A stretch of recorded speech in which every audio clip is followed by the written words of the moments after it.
Okay, um, so let's start. So remember last time, so we were talking about greedy algorithms for the last two lectures, and last time we had sort of left something unfinished, which is this problem of interval selection, right?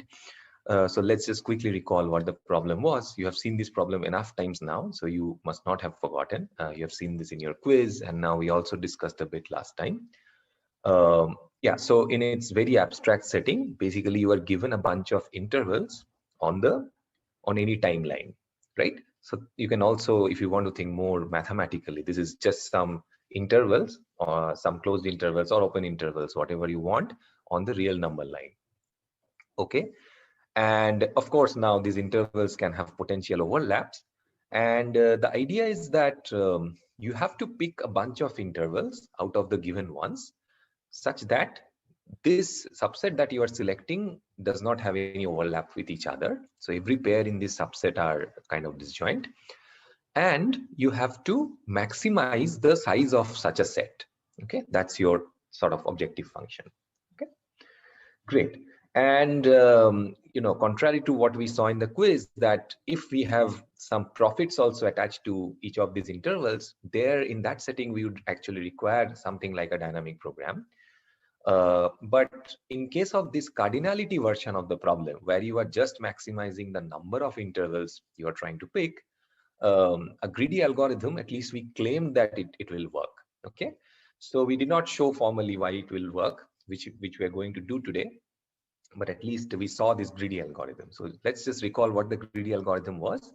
So so basically the idea is that you sweep from left to right in the order of finish times. This is very important because we saw a small example where if you, let's say, order by the starting times, then you can land up at a very bad case where you pick up this very long interval, whereas you should have actually picked several of the smaller intervals, right? So that's not a good algorithm.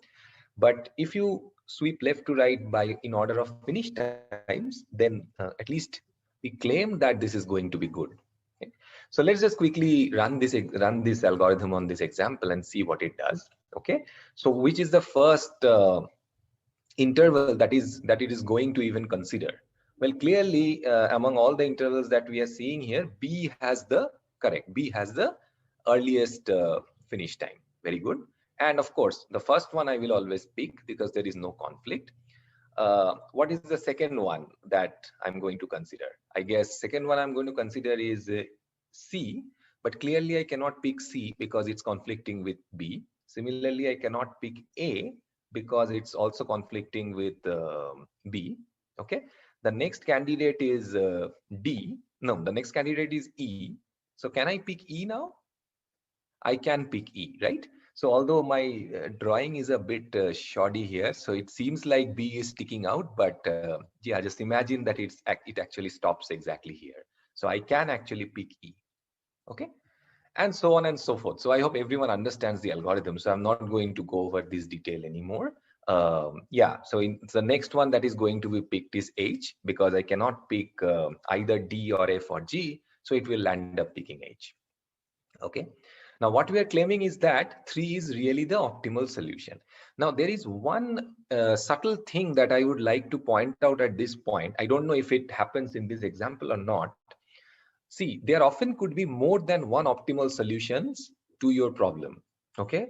Because ho sakta hai ki there is a different subset of intervals which is also of size 3 that you could have picked here, right?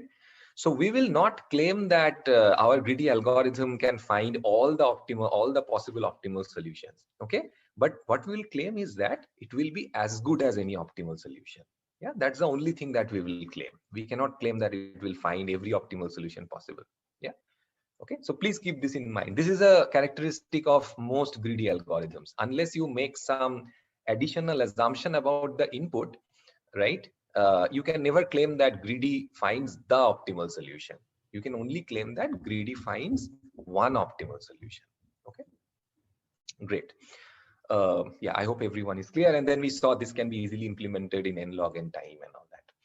Okay, so now the coming to the important part is why this works. Why can we claim that this will always give me an optimal solution no matter what my input is? Okay, and this is essentially, in some sense, the third kind of technique that I'm going to introduce to you today, which is often called the greedy stays ahead technique. Yeah, so the name sounds a bit funny, but you essentially you can think about this as something like an inductive argument. Oh, well, right? Or maybe some of you, I think somebody had mentioned in an earlier lecture that why aren't we using loop invariants? So this is an example where you can use something like a loop invariant. So after each iteration, you will claim that greedy does something good, or greedy does something which is as good as the optimal solution.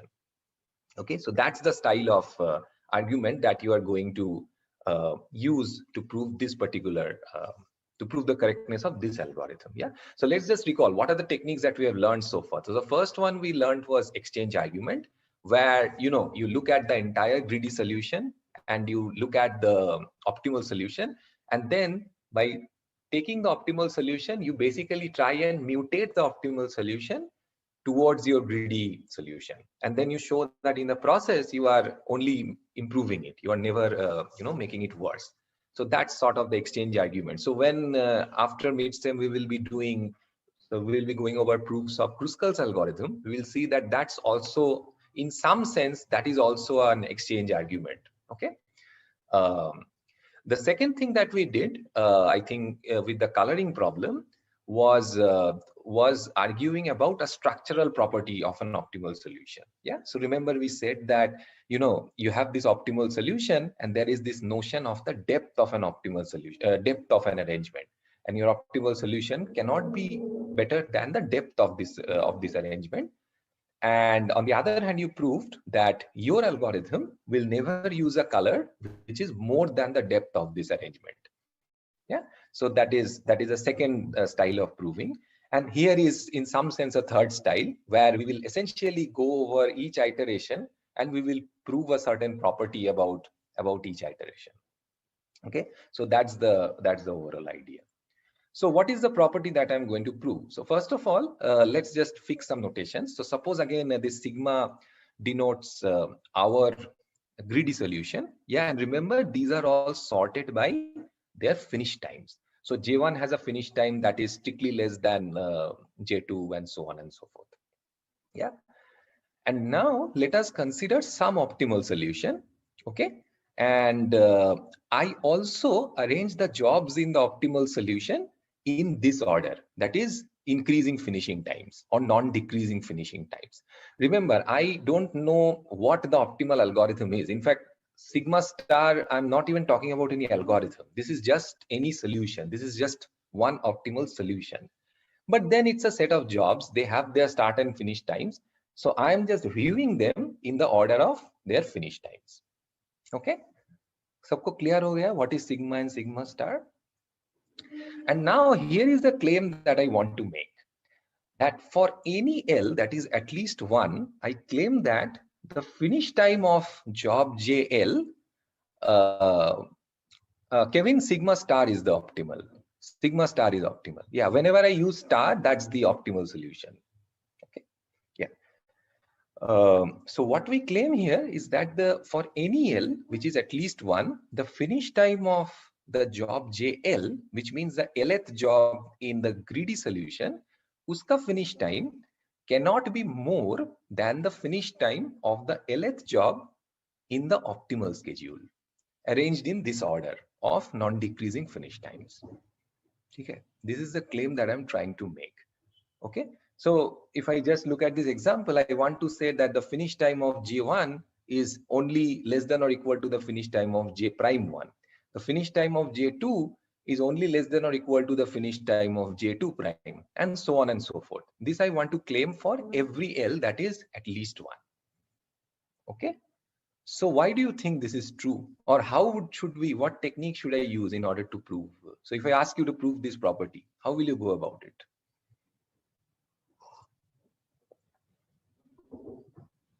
Let's see how much of proof you have. No, that's okay, Alok. But what should be the style? What should be your first statement? Very good. It's induction, but I have already said this is induction, right? Good. Okay. So proof by induction on L. Yeah. And most of the proofs will always be by induction or contradiction, right? I don't think in some form it boils down to finding the right induction hypothesis or some statement which you want to contradict. Yeah, most of the proofs work like that. So anyway, so yeah, so I'm going to apply induction on L. No, Alok, we are not going to do any exchange. This is a bit important to note here. I don't need any, I mean, you can use an exchange, but I don't need an exchange here. Yeah, I will simply argue this property. Okay. Okay. So what is the base case? So yeah, I don't have too much space here. So base case is L equals to 1. So why is this true for L equals to 1? Why does the base case work out?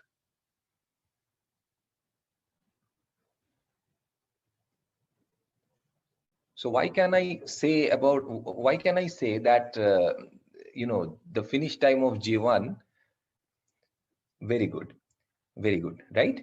So the point is, remember, when I am picking my first job, yeah. So when I'm looking at sigma, the first job that I have picked, that cannot conflict with any job at all, because I don't have any job added to my set, right? So whatever job I pick is the job which has, in some sense, the global earliest finish time. Yes. So no matter what job J1 prime is, uska finish time to J1 के बाद ही आएगा, उससे पहले तो नहीं आ सकता. This is by property of the greedy algorithm. Okay. So clearly, finish of J1 is less than or equal to finish of J1 prime. Okay.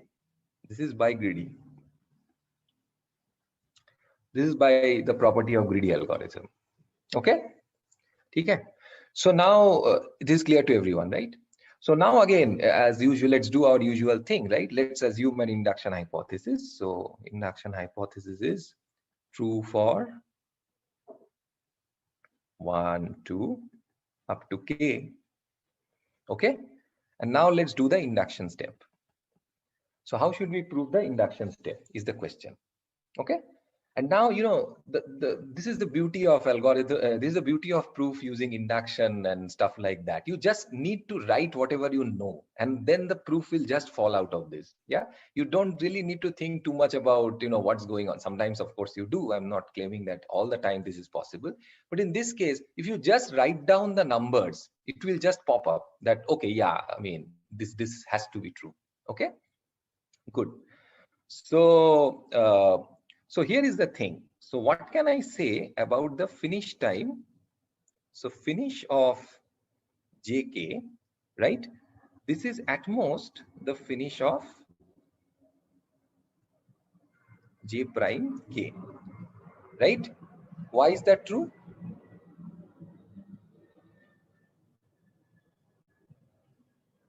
This is IH. This is induction hypothesis, right? Okay, very good. So now let's think about the next job which is scheduled in opt schedule. Okay, so JK is somewhere here, JK prime, and JK plus 1 prime is somewhere here. Okay, now what can I claim about the finish time of JK prime and the start time of J prime K plus 1? Well, they have to be at least, it cannot be less than the finish time of JK prime. Okay, in the best case or the worst case, they can exactly coincide. Okay, so let's say I'm allowing coinciding, but उससे पीछे तो नहीं हो सकता. या तो JK prime के finish time पर ही उसका अगला job का start time होगा, नहीं तो उसके बाद होगा, उससे पहले तो नहीं हो सकता, right? So this is less than equal to the start of JK plus 1 prime. Okay, and why? Because remember, optimal solution cannot also have overlaps. So there is no way that the optimal solution will have overlaps. It's not allowed to have overlaps, right? So this just follows. So the first one follows from induction hypothesis. The second one follows from from the property that there cannot be overlapping intervals in the optimal solution. Okay. Now, what is the relationship that I have got? Well, I have got that the finish time of jk is less than or equal to the start time of j prime k plus 1. Now, what does this mean? This means that now think of the iteration when the k plus 1th job was being added by the greedy algorithm. Now, ये जो relationship हमने establish किया, इससे क्या prove होता है? इससे ये prove होता है कि j prime k plus 1 is a possible candidate at that iteration. So the greedy algorithm must have considered the job which is j prime k plus 1 when it was on its k plus 1th iteration. And that just follows from the fact that finish k is less than or equal to the start time of j prime k plus 1. Okay, as simple as that. So this implies, okay, let me now again, I'm out of space. So let me now give a star and right here. Yeah, I should keep more space. Okay. Yeah. I will explain it, Kevin. So what I'm saying is, so what we have established so far using the induction hypothesis and the property that there cannot be overlaps in opt, ये दो property हमने use किया. What we showed is that the finish time of jk is only less than or equal to the start time of j prime k plus 1. So if I look at a picture, तो ये मेरा jk है और मेरा जो ये जो j prime k plus 1 job है, ये इसके बाद ही start होता है. Okay, that's what we claim. So this is j prime k plus 1. So think of the iteration think of the k plus 1th iteration of the greedy algorithm.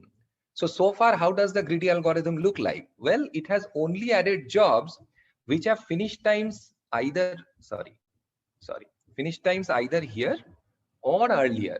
इसके बाद जो job start हुआ है, ये तो अभी हमने consider ही नहीं किया, क्योंकि jk is the last job that has been added so far.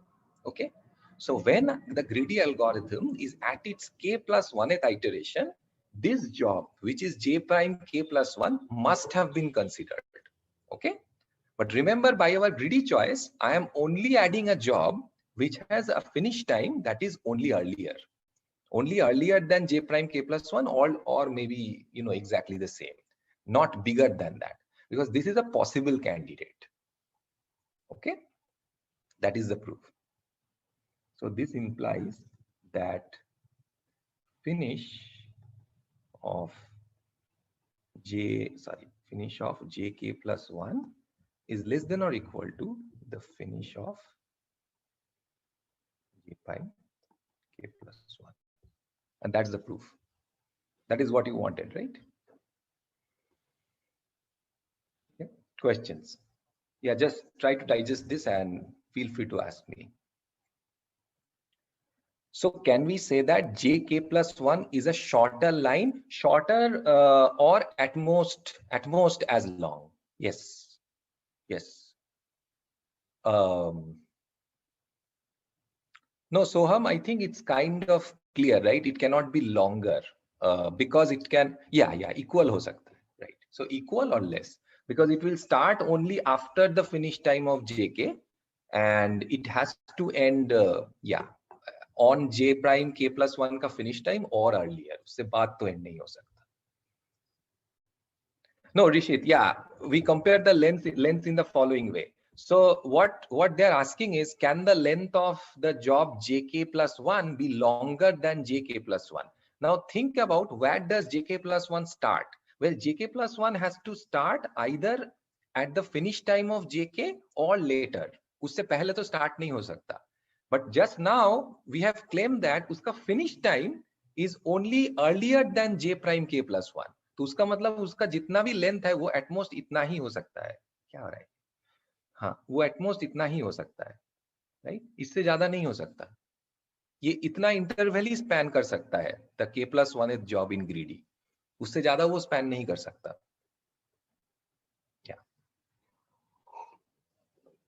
Okay, ठीक है. So now we have this claim, but of course now we are not entirely done. So what we have proved is we have achieved our goal of this fact that greedy always stays ahead. So in this case, it's a bit of a misnomer if you think about it. Essentially, greedy does not stay ahead. It actually stays back because the finish time is only smaller than the finish time of opt for every job. But ahead in this sense means that it's doing better, because if you are lower in terms of finish time, then you can add more jobs in some sense, right? And so you are doing better, or at least as good as opt. Okay, so now what does this claim give us, right? So this is like, so we will see that we can complete the proof of the whole theorem using this one claim. And why is that? So the theorem that I claim is that K is at least as large as M. Okay, so what is K and what is M now? I think I am again confusing notation. Okay, yeah, I should not have used K in the last slide. But anyway, so suppose, so K is hash intervals in greedy and M equal to the hash intervals in opt. Okay, so see, I cannot claim that these two numbers are same, because that's what you, in fact, you have to prove that these two numbers are actually the same. They cannot be worse than the other one, right? But let's say that, but we have to prove that at the end of the day. So suppose opt only, greedy only picks K number of intervals and opt picks M number of intervals, and if possible, suppose K is less than M. Okay, suppose opt has picked less number of jobs than M. Okay, but now let's apply the claim that we have proved above. Okay, so I'm just applying the claim at the time and the iteration K of the greedy algorithm. So what I can claim is that the finish time of Jk is less than equal to the finish time of Jk prime. Okay, but now note that since M is greater than K, uska matlab kya hai? Uska matlab hai ki greedy has scheduled at least one more job compared to, sorry, opt has scheduled one more job compared to greedy, if possible. Yeah, so we will arrive at a contradiction, of course, but by your assumption, opt schedules at least one more job than what greedy has done. Okay, but uska start time can be only less than, only greater than this guy. Yeah, greater than or equals to, doesn't really matter. But now again, I can claim that, well, then why did greedy stop here? Greedy should have also picked this job. Yeah, so that's the contradiction. So which means that अगर एक भी job ज़्यादा है optimal solution में, then by applying this claim, we can prove that वो job तो मतलब मेरे schedule में भी होना चाहिए. I should not have stopped at K. I should have moved ahead. Okay, so that leads to a contradiction. This is a contradiction. Yeah, clear to everyone?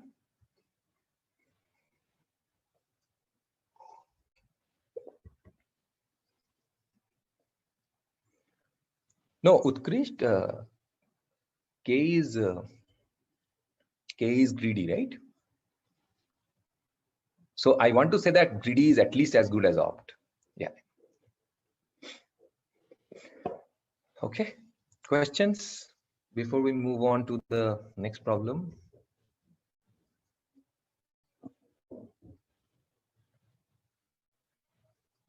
Everything is clear? All right. Great.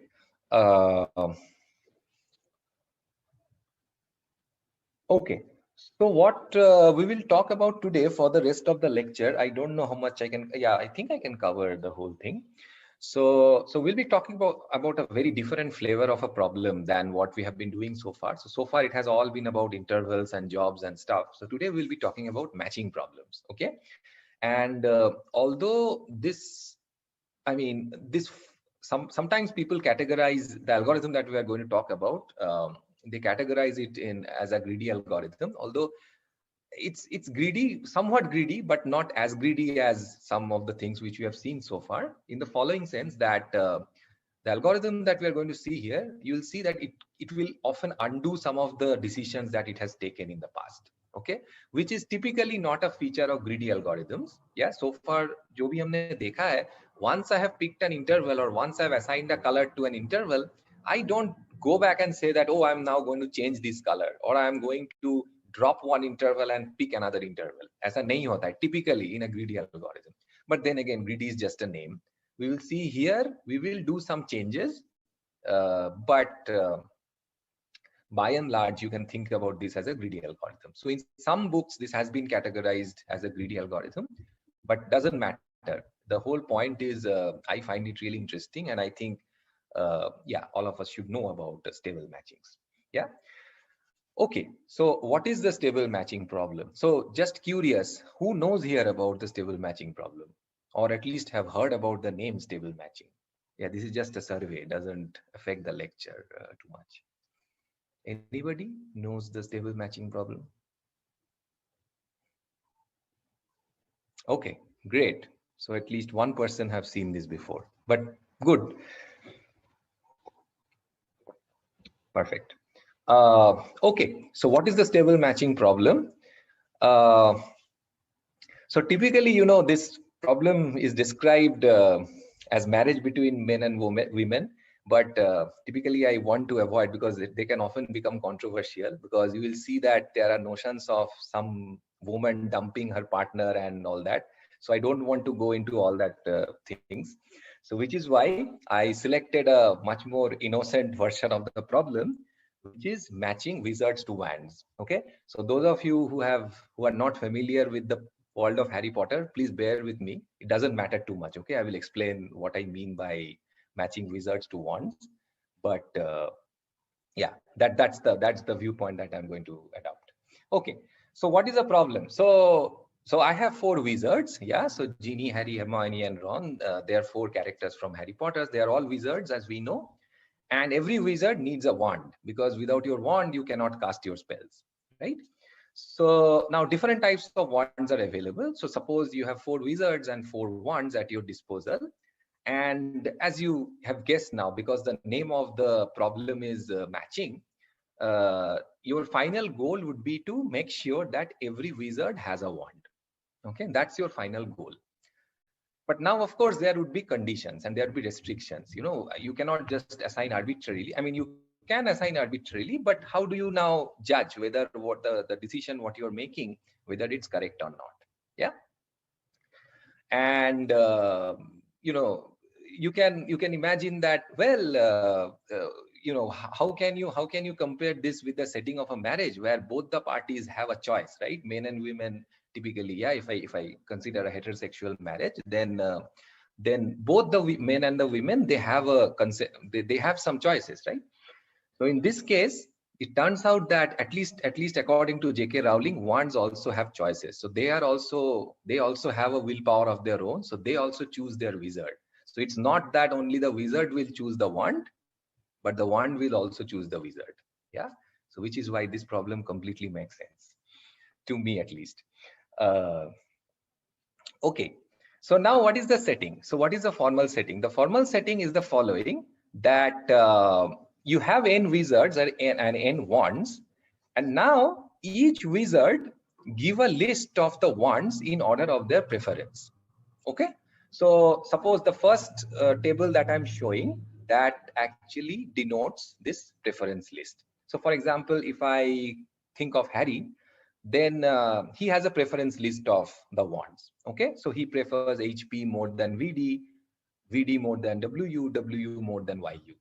Okay, so these are the short forms of the wand names. Similarly, if I think of Hermione, then she prefers YU the most, then followed by WU, followed by HP, and followed by VD, and so on and so forth. So every wizard has a preference list going from the most favorite to the least favorite. So let me just, to avoid any controversy, this is most favorite and this is least favorite. Okay.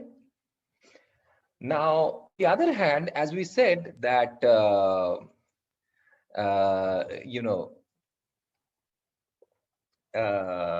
every wand also has a choice. I mean, wands are not completely non-living objects without a mind in the world of Harry Potter, but they also have a preference list. Yeah.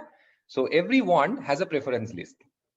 So for example, HP, it prefers Harry the most, then Hermione, then Ron, and then Ginny. Okay, for example. So both the parties have some preference list, right? So this is your input. So input clear hoga sabko, kya input hai hamara? Yeah.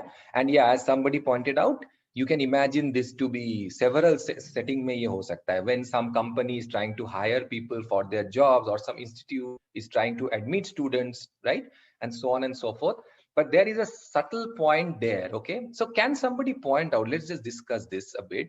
So what is the one difference you think there is between the setting of an institute taking a student and this particular setting? What is one essential difference you think in the matching problem? Preference list तो अभी भी हो सकता है, right? So any idea of नहीं, list तो same length का होगा. I'm saying that the matching itself. Exactly, Janvi, very good. So this is the most important difference. In fact, that makes the problem quite hard compared to this problem. Remember, यहाँ पे one wand can only go to one wizard, and one wizard can actually take only one wand. But in the institute and student setting, one institute can take several students. And that's a very, very different problem compared to this one. In fact, it becomes much, much harder computationally. Yeah. So that is a but you can use some ideas. So the idea of stable matching, right, Hari. So that's what I'm saying. So the institute can take several people, right? But here only one wand can only take only one. Oh, you are saying that you can consider each seat to be one particular. Yeah, but that's yeah, maybe yeah, maybe that's correct. Okay. Good, but chalo. So let's come back to this thing. Okay. So this setting is clear to everyone. So what is our goal? Our goal is to find a stable matching of wizards to wands. Okay. Now, of course, most of you will now jump in and ask, what is a stable matching? Okay. We understand what a matching is, but what is a stable matching? What is this notion of stability? Okay. So that we have to define a bit formally. Okay. And let's do it slowly, because the definition can be a bit confusing when you are seeing this for the first time. Okay. So let's just define a stable matching first.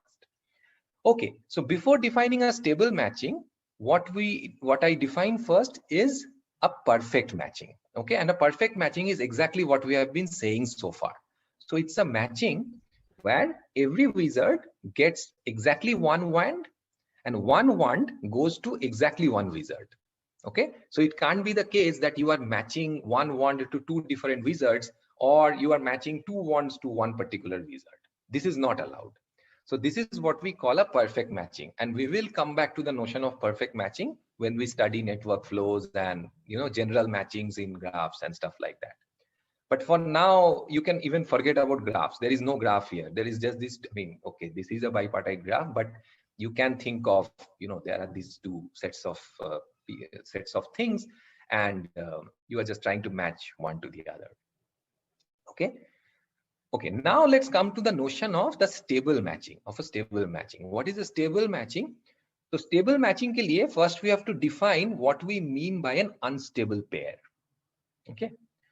Now suppose I give you some matching, and remember, an unstable pair is defined with respect to a given matching. Now suppose I give you some matching. So suppose ye jo green matching hai, I give you this matching. Okay. Now, according to this matching, now I can define an unstable pair. What is an unstable pair? Now, suppose this is a wizard W and a wand V. अगर ये होता है कि अभी जो इनके current partners है, so in the sense that W has been matched to, let's say, V prime, and V has been matched to a different wizard W prime. Okay, if W is more preferred by V, as well as V is more preferred by W than V prime, अगर ये दोनों condition satisfy करता है, right? Then we call this an unstable pair. Okay. Once again, so remember, W is not matched to V in this green matching, right? But if it turns out that, so let's say W is matched to V prime. Now I need two conditions. The first condition is W must prefer V more than V prime in his or her list. Okay. On the other hand, V must prefer W compared to W prime on its list. Okay. अगर ये दोनों condition satisfied होता है and I see that these people are not matched in this matching, then I call this an unstable pair. Okay, is the definition clear to everyone? We will soon see an example, so it will become more clear, but at least it should, yeah, it should start making sense. ठीक है?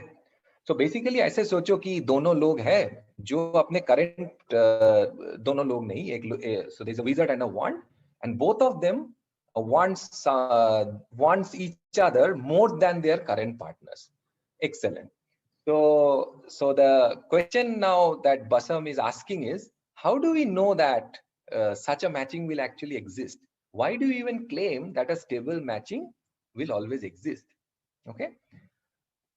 So yeah, so that is one of the question that we are going to answer. We will see that when we design the algorithm and we prove its correctness, we will actually be proving this property that no matter what your instance is, you will always land up with a stable matching. Yeah, and the idea is something like what Soham is saying. It's swapping, and but we will see that the algorithm itself will give a proof of this fact. But that's a very, very valid question. We will come to this question in a moment. But let's see this notion of stability or instability in action in this example. Okay, so suppose this suppose again I'm going back to this list that I was showing you, the couple of lists, and suppose these blue boxes indicate my current matching. Okay, so Harry has been matched to HP, Hermione has been matched to YU, Ron has been matched to WU, and Ginny has been. Okay, and yeah, I just reflect these choices in the other table as well. Okay, so now take a couple of minutes and tell me if this matching is stable or not, and if not, then which is an unstable pair. So this will be an exercise for you to understand what is meant by an unstable pair. It's not easy to figure out, by the way, but let's see if someone can do that for me. So the question is this a stable matching, or does there exist an unstable pair?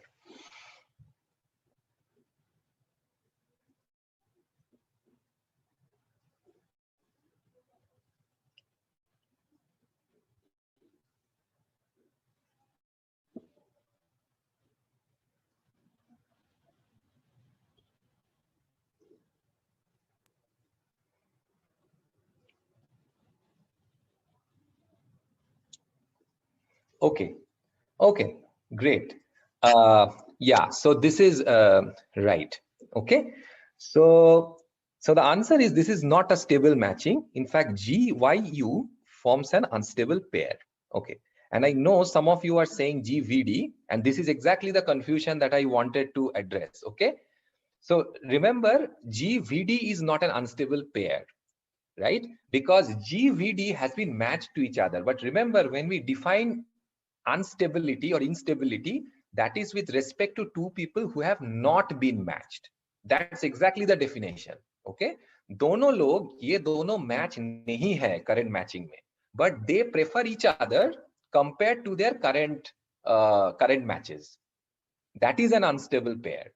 So in this case, the answer is not G comma VD, but the answer is G comma YU. That's an unstable pair. Why is this an unstable pair? So let's see. So let's think of so G has been assigned to VD. Okay, so let's look at YU, right? So clearly YU appears, sorry, let me take a different color. Yeah, so YU is more preferred by G compared to VD. Okay, that's the first condition. So the first condition is met. So Ginny prefers YU compared to VD, which has been given to her currently. Now let's check VD.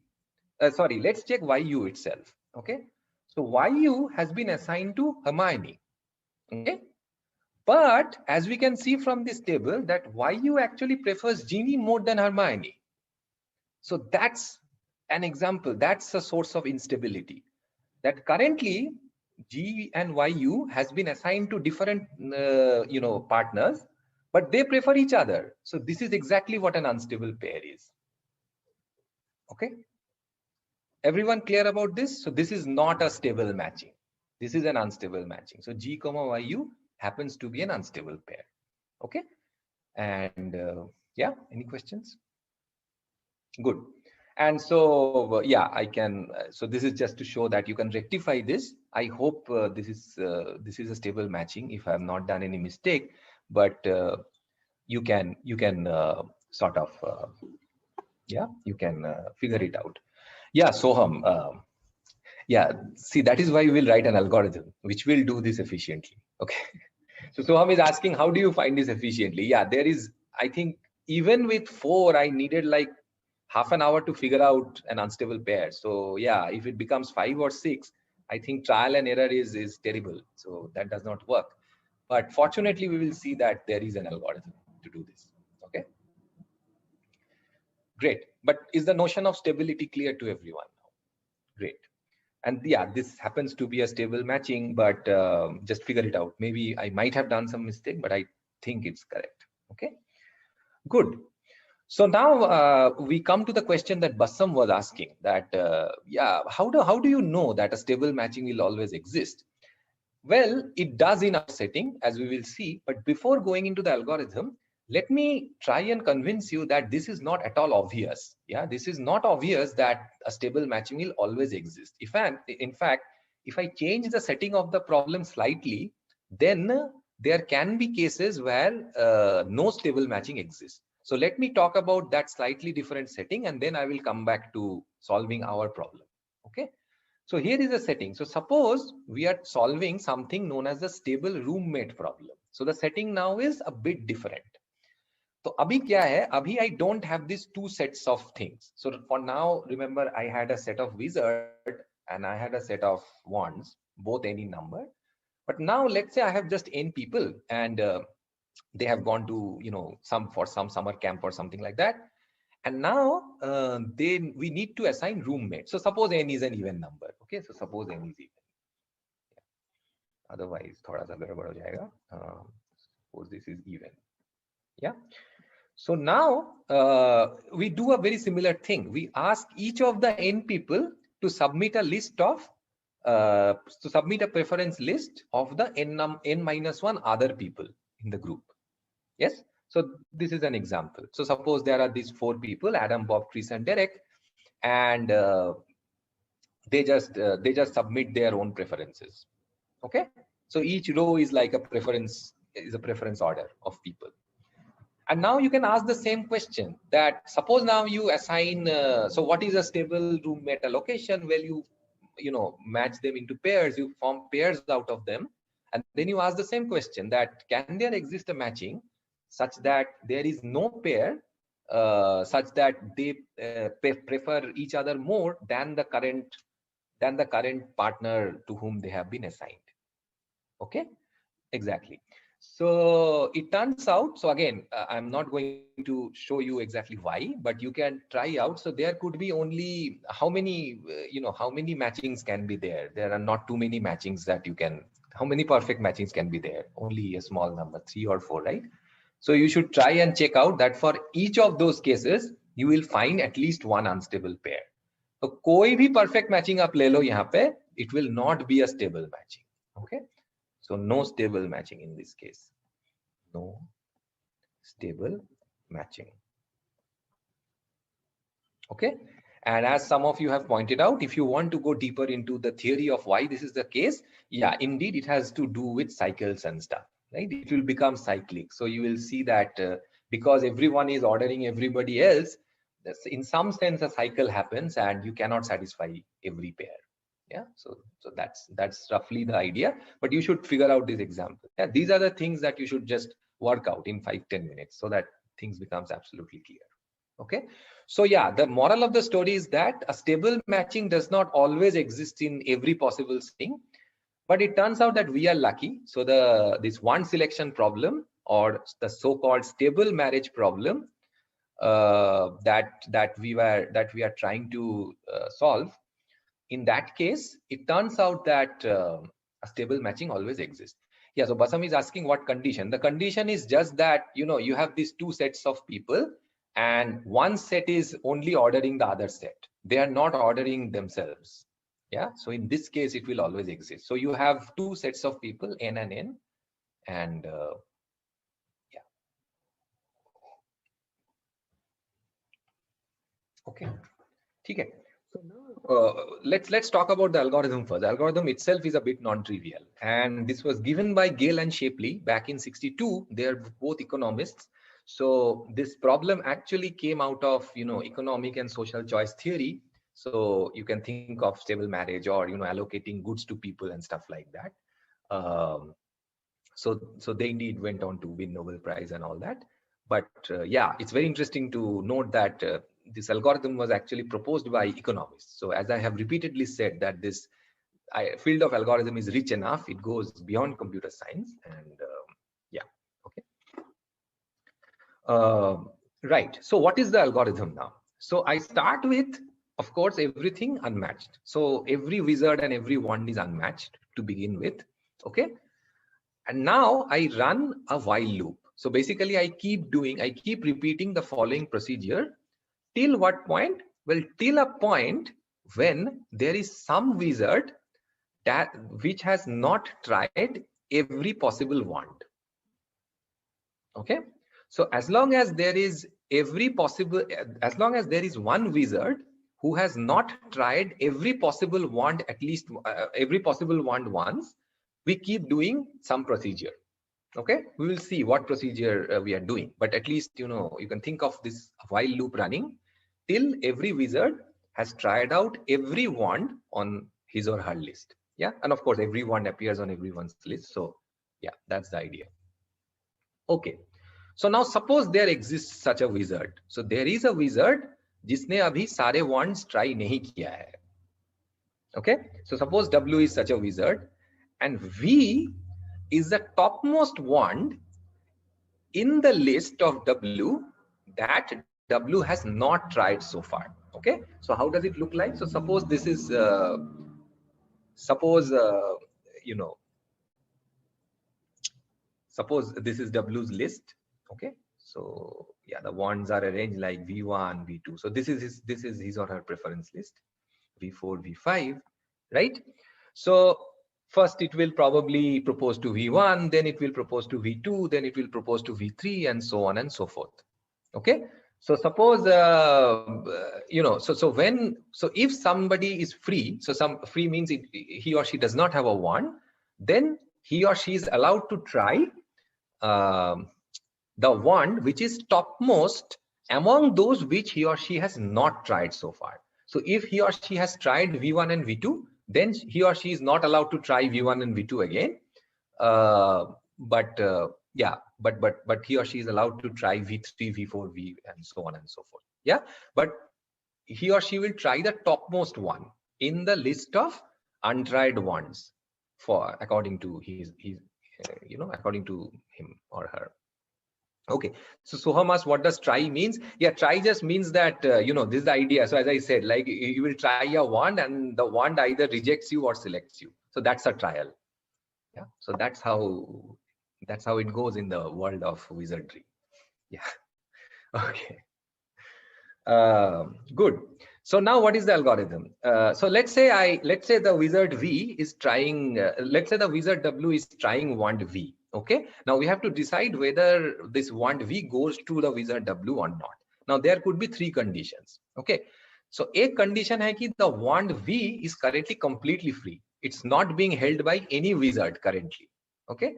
Then I just assign V to W tentatively. Remember, this is not a final assignment. So as I said, this is a bit of a departure from the greedy algorithms that we have seen so far. So in all those, once we have taken a decision, we don't really take it back. But here we can do that potentially. So that is why I have used the word tentatively. So if the wand V is free, then V goes to W tentatively. Okay, that's the first case, right? If V is not being held currently.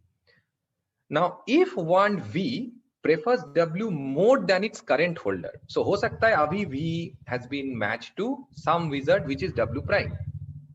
Okay, but V के जो list है उसमें W appears higher up than W prime. ऐसा हो सकता है कि जब उसने उसको पकड़ा तो the wand realized कि oh I like this I like him or her more than my current owner. So then the wand just dumps W prime and it goes to W. ठीक है? This is clear, this case? And then of course there is a third case that V actually does not like W more than its current partner, and so V just rejects the wizard. Okay, so is the algorithm absolutely clear to everyone? Yeah, just go over it once and just digest the whole thing. Yeah.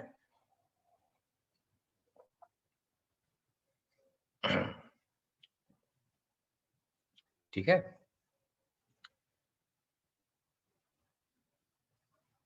Yeah. So I think all these are kind of the exhaustive cases, right? So if the wand is free, then I just give it to W. If the wand is not free, then the wand will only go to W. Yeah, it will go to W if the wand prefers its current partner, and otherwise it just rejects. Okay, so there is a question which is, so before being assigned, every wizard will try every wand. That is not necessary, Vaibhav. What might happen is, let's say when some wizard is trying the first one and then it gets assigned, but then this one never leaves this wizard ever again. This one never dumps this wizard. So then there is no question of that's a very good, yeah. So I think, yeah, a better way to look at it is what Harshal is asking. It is always the case that a wand to dump its wizard, but not vice versa. That is absolutely correct.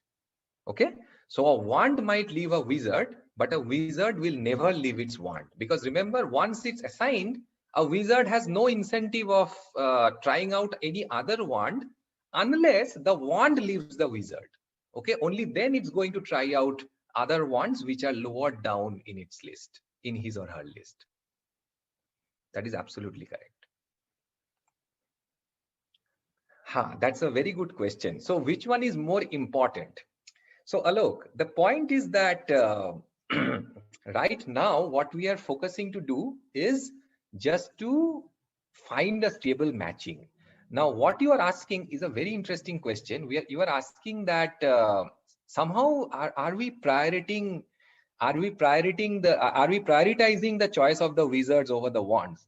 And that is a very good question. I will try to address this question next time, that indeed this algorithm is giving some sort of a preference to one side. Okay, and this can be actually formalized in a very nice way, but that we will do next time. Okay, so okay, there are other questions. Yeah, you now understand why I did not talk about marriage. Very good.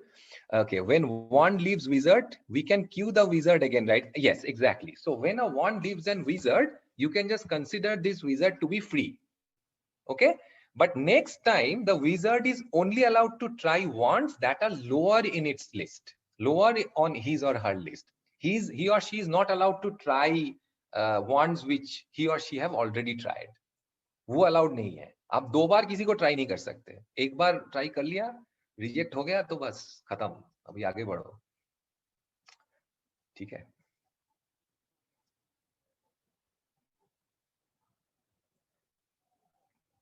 Yeah, Basam, that's a very good question. No, the answer is exactly that's not the, so it's not that there is only one possible stable matching in an instance. There could be several possible stable matchings, and I will try to show you next time a bit more formally that this algorithm finds a stable matching which somehow prefers the wizards more than the wands in some sense. Right. Right, exactly. So the greedy choice here is the wizard's choice, because it's trying to always maximize its sort of incentive, right? It's sort of trying the one which is topmost on its list. What if no wand is left for trying and wizard does not have a wand? That's a great question. So we will come to that. Okay. So Robin, we will see that cannot happen. Yeah, that's one of the things that we are going to convince ourselves. Okay, ठीक है, algorithm clear हो गया? Right. Okay. ठीक है, shall we go ahead? Good. ये क्या है? Okay. So let's make 3 observations. So I think all these 3 observations somehow came out of our discussions, and I'm so happy that it did. But let's just make these 3 observations, and these 3 observations I'm making separately because we will see that हमें 3 चीज prove करना है basically, and all those 3 will pop out of these 3 observations. We don't need anything else. So the first observation that we are making is, I mean, these are very obvious observations, but let's just keep them separately. So the first observation is each wizard tries the wands in decreasing order of preference, obviously. So he or she is not allowed to go back to the top of its list. Okay. So what is the second observation? Each wizard tries each wand at most once. Okay. It might not try some wand, that's okay, because let's say, as I was saying, so if it gets the first preference and this wand never leaves this wizard, then there is no incentive of this wizard trying any other wand. Yeah. So it can try either एक बार करेगा, नहीं तो कभी नहीं करेगा, right? दो बार करने की कोई, there is no reason, or at least in the algorithm it's not allowed. Okay, so that's the second observation. And the third observation is that once a wand has a holder, then it can never become free. And this is very, very important. Yeah, remember, a wizard can become free, but once you have assigned the owner to a wand will never become free. In fact, it can only happen that it gets a more preferred wizard in the process. Maybe it just stays with the same wizard throughout life, but if it changes, then it will only, the wizard will only move up its preference list. Okay, so this is very clear from the way our algorithm is designed.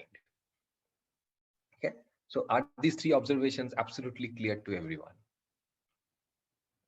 Yeah. Okay, great. So just keep these 3 numbers in mind. So 1 is that the wizard tries in decreasing order. 2 is that every wizard tries every wand at most once. And the third one is that a wand, once it has a holder, it will never become free. It can only move up the hierarchy. It can only move up its preference list. Okay, just remember these 3. Okay, so what is the first thing that we have to prove? Well, the first thing we have to prove is that the algorithm actually terminates, right? Because remember, I am making okay, if you just look at the while loop, then this is not very obvious, because the wizard is once becoming, you are assigning a wand to a wizard, but then the wand might leave the wizard again. So a wizard becomes free and it becomes a owner several times. So what is the guarantee that this process is ever going to terminate? Why can't I just go on throughout my life by trying to find a matching? So why do you think that is the case? Which observation do you really want to use here? And in fact, tell me something more. What is the number of iterations? What is the maximum number of iterations that that you need before you reach a stable matching? So if there are n wizards and n wands, what is the number of iterations in the worst case? Exactly, it's n squared, right? Because by observation 2, every wizard tries every wand at most once. ठीक है? तो n wizard है, n wand है, n square ही हो सकता है. Okay, I'm not talking about implementation. That's actually another interesting question. How do you implement this efficiently? But at least you will need, in the worst case, you will need n square many iterations of the while loop. उससे ज़्यादा तो नहीं हो सकता. Okay, so yes, by observation 2, each wizard tries each wand exactly once. Okay, this implies at most n square iterations. Okay, so terminate तो हो जाएगा. This algorithm terminates. ठीक है? Absolutely clear to everybody? Okay. Right, Rishit. So exactly. So we can also prove that every wizard will get a wand and every wand will get a owner. But we will do this in a couple of a slightly more formal way, right? We're using contradiction. But yeah, essentially that's the idea, that nobody will be left, because yeah. So let's see. We will do this in a moment. Okay, so ये तो हो गया. But now the main thing, why is this a stable matching? ये जो आपने किया algorithm, why is it guaranteed that you will always get a stable matching in this case? Why can't there be an unstable pair? That's the meat of the proof, right? So I thought I will do this in the next lecture, but shall we do it today? I think yeah, we have about 20 minutes, right? Yeah, I need 15 minutes to do this. Okay, if it's not clear, we can go over it again next time. But let's try. But I have to write a lot now. Okay, so there are two things that I'm going to prove. So the first claim, so claim 1 is the algorithm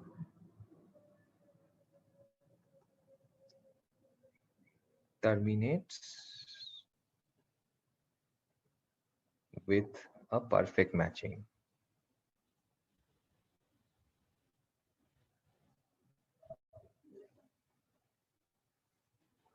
Okay, and why is that? Because, so again, suppose, so I think what Rishit was asking, so suppose, yeah, so suppose some wizard is free. So suppose wizard W1 does not have a wand.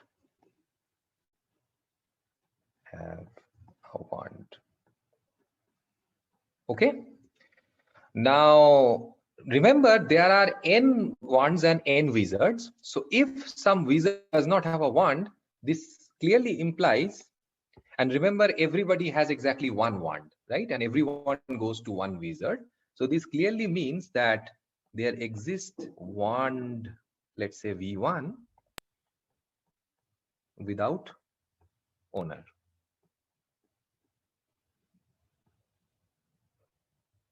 Okay, clearly, right?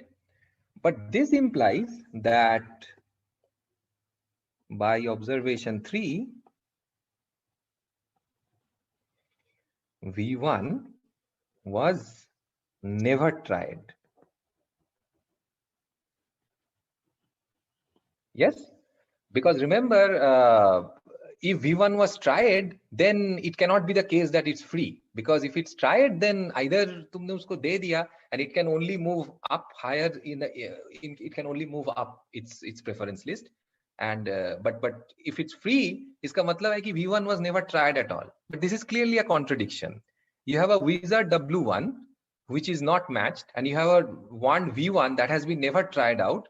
So this clearly would imply that W1 never tried V1, which is a contradiction.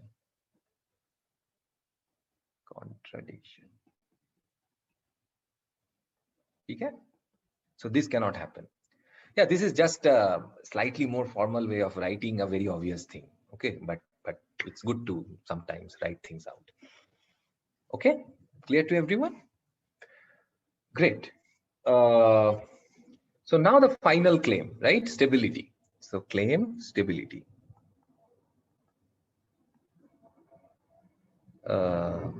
Matching is stable.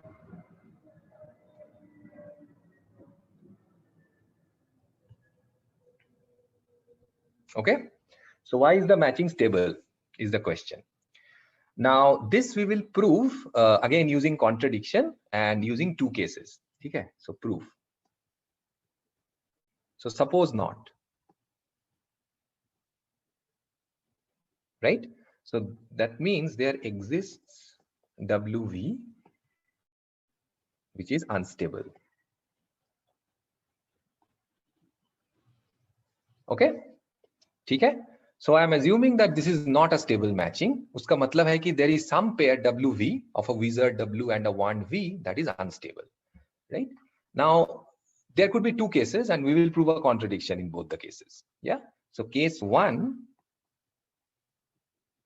is W did not try V. Okay, ये case हो सकता है कि W did not try V. So why is this a contradiction in this case? So suppose in the entire algorithm W did not try V.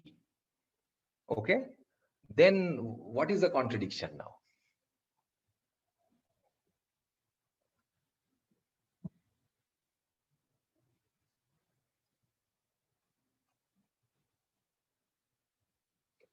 So this actually contradicts. Okay, तो इसका मतलब क्या है? So we will use observation 1. So okay, Shruti, so that is not the case here, right? So remember, here we are saying that W did not try V. So I cannot claim anything about V. This is a bit subtle to understand. Okay, so let's do this very, very slowly. So the case I am in is a wizard W did not try V at all. Okay, that is the case that I am in.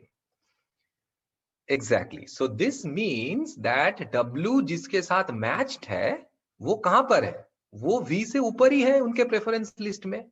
This is observation 1. Because remember, W only tries out the wands in decreasing order of its preference, of his or her preference list. Yeah. So if W did not try out V, इसका एक ही मतलब हो सकता है कि W is currently holding a wand which is V prime that is higher than V in its preference list. But that means this cannot be an unstable pair. Okay.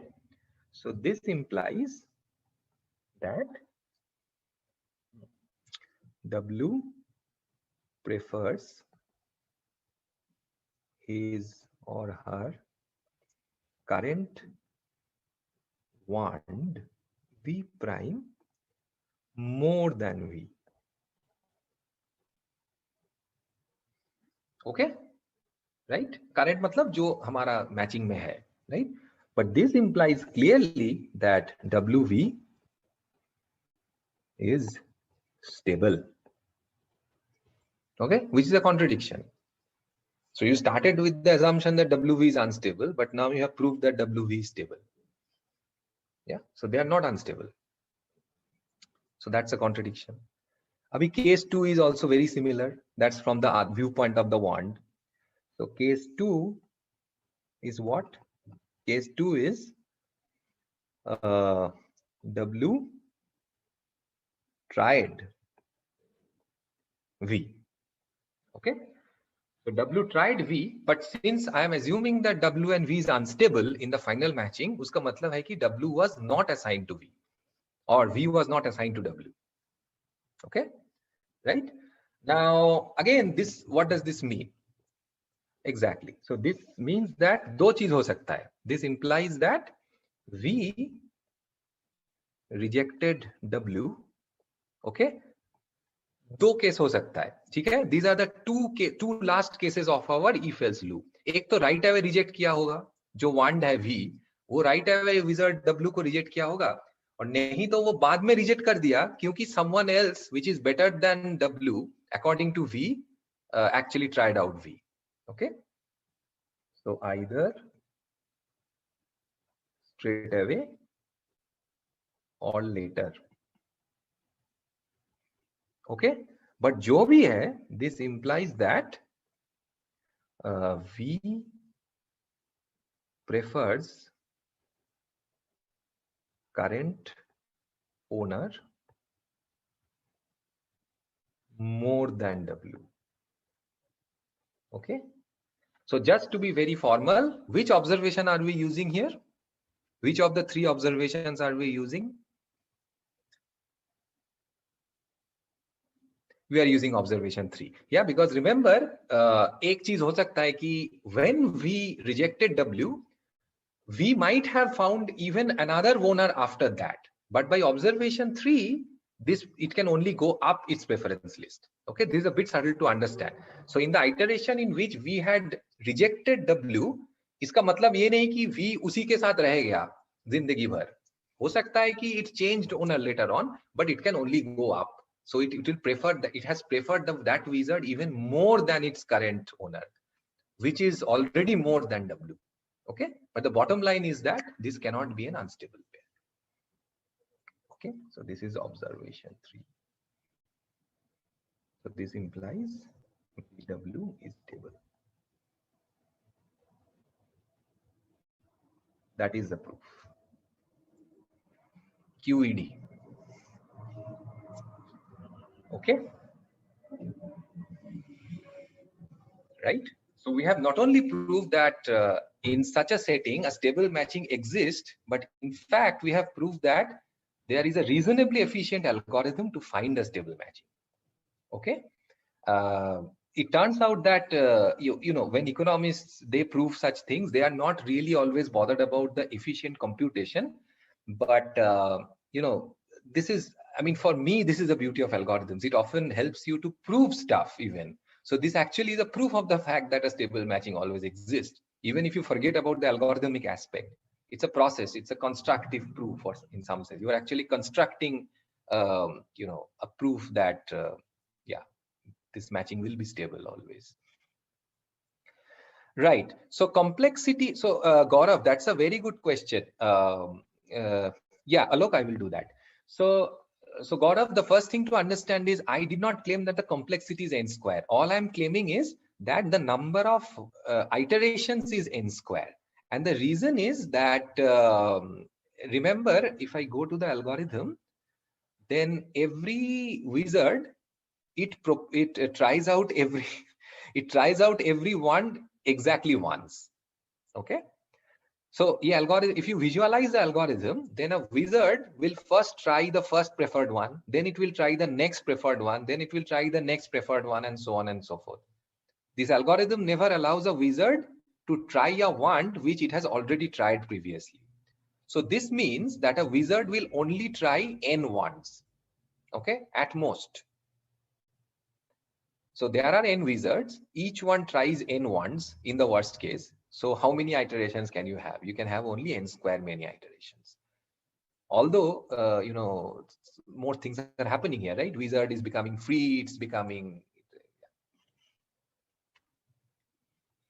Yeah, the else if might take order n. Yeah. So I don't know. So yeah, I have to think a bit about whether there is an efficient way, because somehow, you know, because of this preference list, now I'm thinking maybe there's a way to keep things sorted and maybe do things in log n. I don't know. Maybe the inner thing can be done in log n. I don't know. I have never thought about implementing stable matching in an efficient way, but that could be a good exercise. I will think about it a bit. Yeah, honestly, I have not thought about. Yeah. Okay.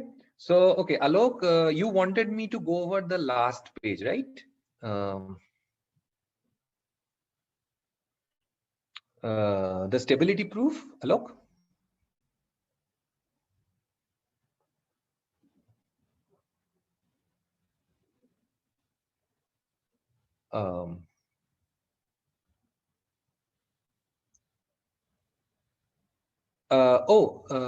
What I meant was there exists a solution. Oh, you mean there exists a perfect matching?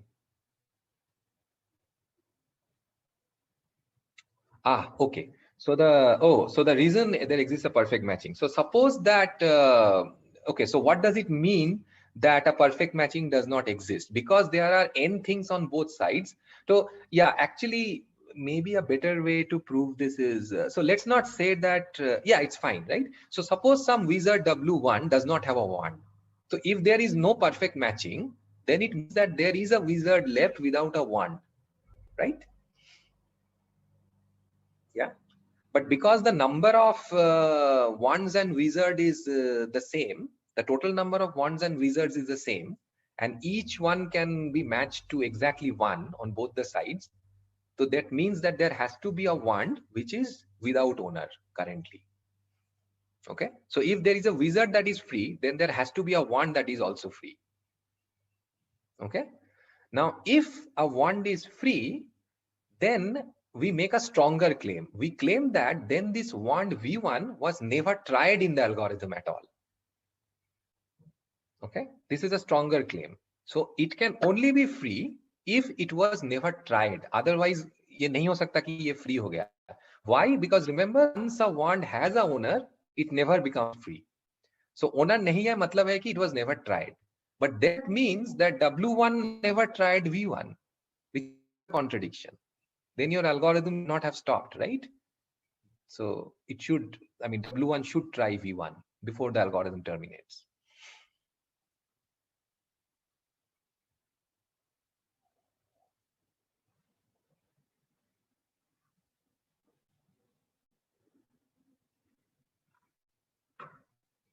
Okay. Great. So that was what I wanted to say today. Let me stop